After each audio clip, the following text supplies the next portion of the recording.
प्रणाम स्टूडेंट, कैसे हैं आप सब लोग। आशा करता हूं अच्छे होंगे। देखिए, आपके part A perspective of modern physics खत्म हो चुका है। ये बहुत ज्यादा आपके लिए खुशी की बात है। अब यहाँ पर अगर आपको इस बुक में कोई डाउट आता है तो आप वीडियो के कमेंट बॉक्स में कोई डाउट है, प्रॉब्लम है जो मैंने नहीं कराई या आपके लगता है कि आपके पेपर में आने वाली और मैंने अटेम्प्ट नहीं कराई, तो आप कमेंट बॉक्स में उस टॉपिक का नाम लिख दीजिए। मैं वो टॉपिक आपके लिए 100% करा दूंगा। अब जैसा मैंने वादा किया था, हम ऑब्जेक्टिव सीरीज स्टार्ट करेंगे। अब जैसे मैं आपसे चर्चा करता हूं आपकी बुक्स में ऑब्जेक्टिव क्वेश्चन बहुत कम दिए हुए हैं, तो मैंने क्या किया है, दूसरे मतलब सेमेस्टर ईयर्स में रिलेटिविटी यूनिट है तो वहां से क्वेश्चन उठाए हैं। बड़े अच्छे क्वेश्चन है। देखो, आपकी यूनिट 1 और 2 दोनों लगभग सेम है। जैसे मैं मार्कर उठा लेता हूँ, मार्कर कहाँ रख दिए, कहाँ हो तुम। जो आपकी यूनिट वन और यूनिट 2 दोनों एक साथ में इसके ऑब्जेक्टिव कराऊंगा। यूनिट 1 और 2 का नाम बेटा रिलेटिविटी है। रिलेटिविटी एक तो इसके इंट्रोडक्शन है, क्योंकि इसके बारे में काइनेमेटिक्स मतलब डिटेल में डायनेमिक्स के बारे में बताया गया हुआ है। तो मैं दोनों के ऑब्जेक्टिव एक साथ कराऊंगा। लगभग 100 एमसीक्यूज में कराऊंगा, आपके लिए अटेम्प्ट कराऊंगा। और लगभग आपको 50 एमसीक्यूज में HW यानी के होमवर्क में दूंगा। फिर भी अगर आपको किसी में डाउट है, मैंने बताया है, आप कमेंट बॉक्स में लिख सकते हो। कमेंट बॉक्स में लिख सकते हो। हम क्या कर रहे हैं, यूनिट 1 और 2 के मिक्स ले रहे हैं एक साथ, फिर यूनिट 3 के अलग लेंगे और यूनिट 4 के अलग लेंगे। सर इनके अलग क्यों नहीं ले रहे, इनके मिक्स क्यों ले रहे हो? क्योंकि दोनों ही रिलेटिविटी से रिलेटेड है और यूनिट 1 और 2 एक दूसरे पर डिपेंड करते हैं, इसीलिए मैंने पढ़ाई भी ये एक साथ ही थी, मैंने अलग अलग करके नहीं पढ़ाई। और मैं जिस बुक से ले रहा हूं उसमें भी एक साथ ही है। चलिए पहला क्वेश्चन देख लीजिए।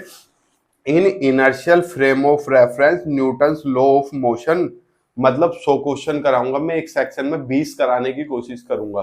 क्या न्यूटन्स लॉ ऑफ मोशन है, वे कैसे करते हैं, मतलब किसमें, इनर्शियल में। हमने पढ़े थे 2 फ्रेम ऑफ रेफरेंस, आपको पता होगा, एक इनर्शियल था और एक नॉन इनर्शियल। बेटा इनर्शियल तो वर्ड ही किससे बना है, इनर्शियल तो वर्ड ही किससे बना है, इनर्शिया से, इनर्शिया इनर्शिया।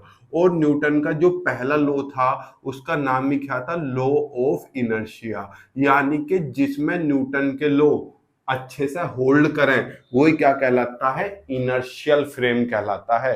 तो आपका क्या है इसमें, पहला आप इजीली लिख सकते हो, होल्ड्स गुड, यानी कि जिसमें अच्छी तरीके से लागू होते हो, वही आपका क्या है, न्यूटन का इनर्शियल फ्रेम है। Next, earth is non inertial frame of reference. देखो इसमें ऑलरेडी टिक लगे हुए हैं, तो आपको टिक सही है या गलत है पता नहीं, पर जिस बच्चे मैंने बुक ली है उसने टिक लगाए हुए हैं। तो भैया देखो, जो अर्थ है वो इनर्शियल भी गिनी जाती है, इनर्शियल भी गिनी जाती है और नॉन इनर्शियल भी गिनी जाती है। क्या, इनर्शियल भी है और नॉन इनर्शियल भी है। तो अर्थ दोनों फैक्टर में गिनी जाती है। लेकिन जब हम ज्यादा क्या देखते हैं, परसेंटेज देखते हैं, तो नॉन इनर्शियल ज्यादा बुक्स में नॉन इनर्शियल लिखा हुआ है, तो हम इसमें अर्थ को नॉन इनर्शियल ही लेके चलेंगे। ठीक, तो यहाँ पहला क्या है, earth is non inertial frame of reference, तो आप क्या कर दोगे, ट्रू, ये सत्य वचन है। Next, N inertial frame is, मैंने क्या बताए थे, जो इनर्शियल फ्रेम है वो उनमें अनएक्सिलरेटेड फ्रेम अनएक्सिलरेटेड रहता है, यानी कि उसमें एक्सिलरेशन नहीं होता। अरे एक्सिलरेशन क्या होता है, change in velocity upon time, acceleration ये होता है। हमने क्या बताया, इनर्शियल क्या होते हैं, अनएक्सिलरेटेड। अनएक्सिलरेटेड होने का मतलब एक्सिलरेशन कितना होगा, 0। एक्सिलरेशन 0 कब होगा, जब ये दोनों बराबर हो जाएं। अरे बराबर होंगे तभी तो कट के 0 आएगा, और 0 आते ही वेलोसिटी क्या, एक्सीलरेशन क्या हो जाएगा, 0, और फ्रेम कैसा हो जाएगा, इनर्शियल। और ये इक्वल होने का मतलब वेलोसिटी कैसी है आपकी, चांद मेरे, यूनिफॉर्म, एक समान, समझ गए। तो ये रहा आपका क्या, an inertial frame is, C option देखो, मूविंग विद यूनिफॉर्म वेलोसिटी या रेस्ट। समझ गए सर, समझ गए। आप चीजों को थोड़ा टेक्निकली समझने की कोशिश करो, रट्टा मारने को तो भाई आप ऑब्जेक्टिव रट लो, बहुत टीचर पढ़ा रहे हैं, रट लो कहीं से भी जाके, लेकिन चीजें अगर माइंड में सेट होगी तो आप कहीं से भी क्वेश्चन एग्जामिनर घुमा के दे, आप उसका गला पकड़ लोगे, उनके आजा कहाँ है, यही तुझे पटक के क्या करेंगे, यही सोल्व करेंगे तुझे। नेक्स्ट क्वेश्चन देखो क्या है, अर्थ इज, पुराना सेकंड क्वेश्चन आ गया, non inertial according to Galilean invariance. जो गैलीलियन इनवेरिएंस थी, ठीक है, पहला option basic laws of mechanics change, नहीं भैया, आपने ट्रांसफॉर्मेशन पढ़ी थी सर, पढ़ी थी, किस किस की पढ़ी थी ट्रांसफॉर्मेशन आपने, गैलीलियन ट्रांसफॉर्मेशन पढ़ी थी सर, पढ़ी थी गैलीलियन, पढ़ी थी, लोरेंज पढ़ी थी, लोरेंज में गामा लिया था और गामा की वैल्यू क्या आई थी 1/√1 - v², याद है कुछ। पर इन्होंने दोनों ने एक बात क्या कही थी, जो बेसिक लॉ है, बेसिक लॉ है वे कभी भी नहीं बदलते। और दूसरी एक चीज और बताई थी, जो स्पीड ऑफ लाइट कह लूं या वेलोसिटी कह लूं, वो हमेशा क्या रहती है, कांस्टेंट, सी तो बोलते हैं उसे, ये बताई थी। ये बताई थी भैया लेंथ कॉन्ट्रैक्शन हो, याद है लेंथ, जब हम कोई चीज दौड़ रही हो और रुकी हुई हो, दोनों तरफ से देखें तो लेंथ में वेलोसिटी में क्या होता है, कॉन्ट्रैक्शन चेंज आता है, तो वो चेंज हो या ना हो, लेकिन जो बेसिक लॉ हैं वे चेंज नहीं होते। तो इसका सेकंड ऑप्शन है, the basic laws of mechanics do not change, change नहीं होते, समझ गए। चलिए अच्छी बात है। Next question 6, in Galilean transformation conservation of momentum is invariant, conservation of energy in is invariant. Invariant का मतलब क्या होता है बेटा, मैंने आपको बताया था, invariant, very very very variant कहते हैं, नहीं फोन का नया वेरिएंट आया, फोन का छोड़ो, कोविड का नया वेरिएंट आया है, वेरिएंट का मतलब परिवर्तन होकर कोविड का नया वेरिएंट आ गया, तो वेरिएंट होता है जो परिवर्तन दिखा सके, मतलब चेंज हो सके। इनवेरिएंट होता है जो अपरिवर्तन, परिवर्तन ना दिखाए। तो भैया हमने पढ़ा तो था क्या, कंजर्वेशन ऑफ मोमेंटम, जो पहले था वही बाद में रहता है, ऐसी एनर्जी भी जो पहले थी वो ही बाद में रहती है। तो चाहे तो आप क्या ले लो, कंजर्वेशन ऑफ मोमेंटम ले लो, इनवेरिएंट ले लो, वे बदलते नहीं हैं। यानी कि कंजर्वेशन, कंजर्वेशन का तो मतलब ही क्या है, संरक्षण, की ओवरऑल एनर्जी हो, मोमेंटम हो, क्या रहता है, कांस्टेंट। हमारी भगवत गीता में भी लिखा है आत्मा अजर अमर है, आत्मा मतलब एनर्जी से तुलना की गई थी, हमारे वेदों में सब कुछ लिखा हुआ है, आप पढ़ो तो सही जाके, ठीक। चलो नेक्स्ट क्वेश्चन के आओ, question number next, which quantities invariant under Galilean transformation. तो मतलब आपकी जो गैलीलियन ट्रांसफॉर्मेशन है उनमें कौन सी क्वांटिटी इनवेरिएंट रहती है, अपरिवर्तनीय रहती है। तो बेटा वेलोसिटी या स्पीड हमने तो क्या निकाला था, इनमें चेंज निकाला था, रिजल्टेंट वेलोसिटी का फॉर्मूला भी निकाला था, तो बचा क्या, लेंथ बचा ना, तो लेंथ क्या रहती है, यानी कि डिस्टेंस क्या रहती है, invariant. Next, Michelson Morley experiment for established that. जो माइकलसन मोर्ले का एक्सपेरिमेंट था, देखो पहले क्या मानना जाता था कि अर्थ है, अर्थ के चारों तरफ क्या है, एक ईथर है, यही तो मानना जाता था कि अर्थ घूमता है तो अर्थ में और ईथर में क्या होता है, एक रिलेटिव मोशन होता है। मैंने बताया है, आप पीछे की वीडियो सारी देख लो, ज्यादा नहीं 25-26 वीडियोस में हमने बुक खत्म करने की कोशिश की है। तो यहाँ देखो इसमें क्या है, there is no universal medium, the velocity of light in free space is constant. दोनों ही सेम है, ये मानना गया था जो ईथर है वो गलत ना हो गया था साबित, कि जो हम मान लेते हैं अर्थ के चारों तरफ ईथर है वो गलत ना हो गया था, तो कोई भी यूनिवर्सल ऐसा मीडियम है ही नहीं। और स्पीड ऑफ लाइट क्या है, वो कांस्टेंट होती है हर चीज में।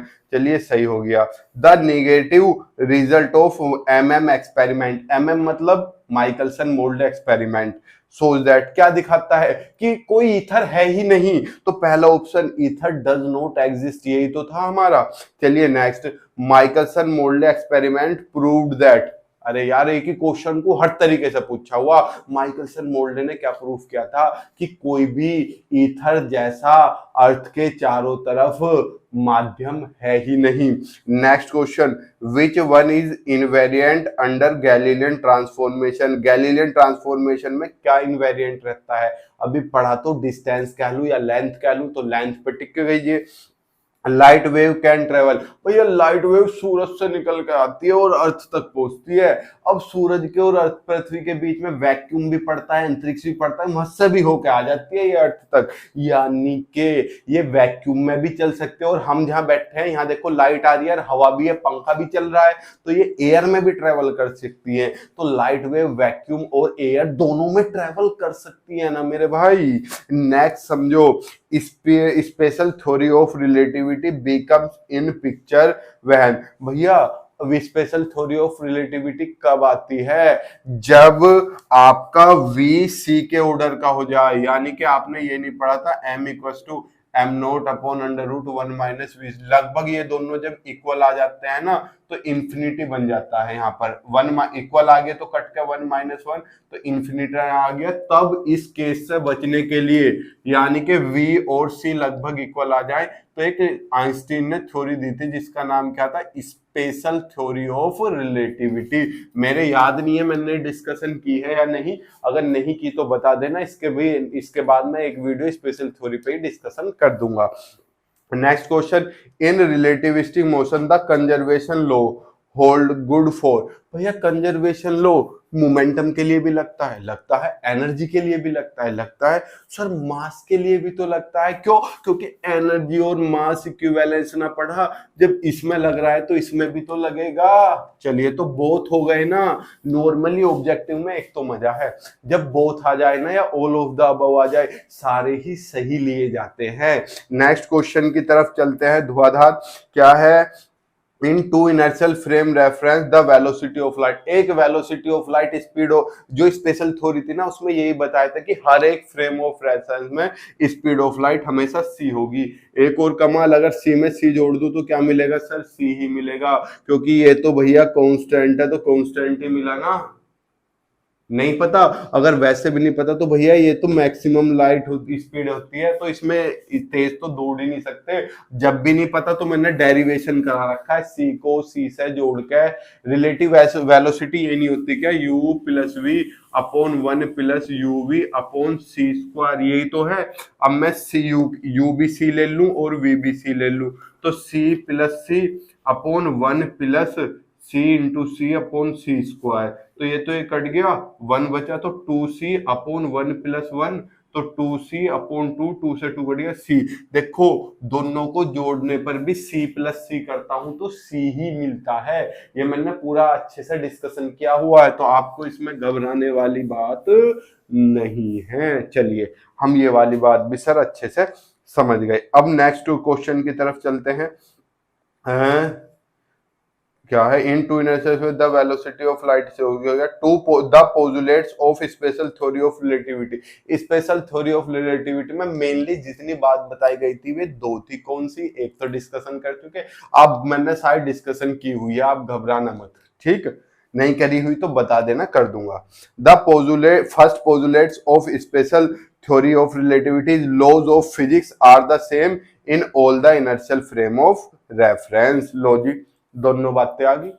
पहली पोस्टुलेट्स क्या कहता है कि जो बेसिक लॉ थे जो हमने पढ़ा वे फिजिक्स के हर फ्रेम में, इनर्शियल फ्रेम में क्या होते हैं? सेम होते हैं। और दूसरी क्या पढ़ी थी? स्पीड ऑफ लाइट कांस्टेंट होती है। लो स्पेशल थ्योरी ऑफ रिलेटिविटी भी आपने पढ़ ली।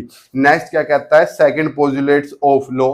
नेक्स्ट क्वेश्चन में सेकंड पोस्टुलेट से पूछ ली, क्या बताई? वेलोसिटी किसकी? लाइट की क्या होती है? सेम होती है। ये तो the speed of light in free space is constant in all inertial frame of reference. Next question की तरफ, स्पेशल और थ्योरी रिलेटिविटी डील्स विद। अरे इनर्शियल बार बार बताए नहीं, इनर्शियल फ्रेम में लॉ सेम होते हैं, speed of light inertial frame में सेम होते हैं, यही तो बता रहा हूं मैं आपको।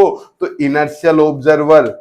Next, special theory of relativity deals with the event in the frames of reference moves with constant velocity. Inertial frame कौन से होते हैं भैया? स्पेशल थ्योरी ऑफ रिलेटिविटी किनके साथ डील करती है? सर इनर्शियल फ्रेम के साथ। इनर्शियल फ्रेम कौन से होते हैं? जिनका एक्सीलरेशन जीरो हो, अनएक्सिलरेट हो। और एक्सीलरेशन जीरो कब होगा? जब वेलोसिटी कैसी हो? यूनिफॉर्म। तो चलिए बेटा, आज के हमारे 20 क्वेश्चंस खत्म होते हैं। कल की क्लास में 20 और डिस्कशन करेंगे। आशा करता हूं आपको आनंद आया होगा। अगर आनंद आया है तो वीडियो को अपने क्लासमेट्स के साथ, अपने जानकारों के साथ शेयर कीजिए, ताकि वे भी जुड़े। वे भी, विद्या एक ऐसी चीज है, कभी ये सोच रहे हो मैं अपने भाई को शेयर कर दूंगा, चाचा के लड़के को शेयर कर दूंगा, क्लासमेट को, मेरा नुकसान हो जाएगा, मेरे नंबर उनसे कम हो जाएंगे, जितना मुझे पता है वो उतना ही उन्हें पता चल जाएगा। बेटा विद्या एक ऐसी चीज है जो बांटने से बढ़ती है। अगर आप अकेले ही रख के रखोगे तो विद्या का धन नहीं बढ़ता, विद्या धन बांटने से बढ़ता है। ठीक है, चलिए मिलते हैं आपसे नेक्स्ट क्लास में। तब तक के लिए जय हिंद, जय भारत, प्रणाम, शुभ संध्या।